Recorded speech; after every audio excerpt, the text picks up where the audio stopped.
अस्सलामु अलैकुम वरहमतुल्लाहि वबरकातुहू। उम्मीद करता हूँ कि आप हज़रात खैरियत से होंगे। नाज़रीन, अटैच बाथरूम में वज़ू करना कैसा है? तो चलिए इसकी जानकारी के लिए हम दारुल उलूम देवबंद का फ़तवा देख लेते हैं। फ़तवा देखने से पहले आपसे छोटी सी गुजारिश है, वीडियो को पूरा देखिएगा ताकि पूरी बात समझ में आ जाए और दूसरों को शेयर भी कर दीजिएगा। तो चलिए फ़तवा देख लेते हैं।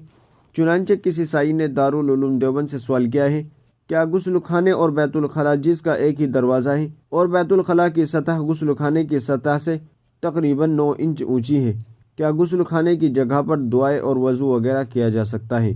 तो चलिए देखते हैं दारुल उलूम देवबंद ने इसका क्या जवाब दिया है। बिस्मिल्लाहिर्रहमानिर्रहीम। सूरत मसूला में जब गुस्ल खाने और बैतुल खला दोनों एक दूसरे से वाज़ेह तौर पर मुमताज़ व अलहदा है, क्योंकि बैतुल खला की सतह गुस्ल खाने से तकरीबन 9 इंच ऊंची है, तो अगर गुस्ल खाने के हिस्से में बैतुल खला की बदबू वगैरह महसूस नहीं होती है तो गुस्ल खाने वाले हिस्से में वज़ू भी कर सकते हैं और वज़ू वगैरह के दौरान दुआएं भी पढ़ सकते हैं।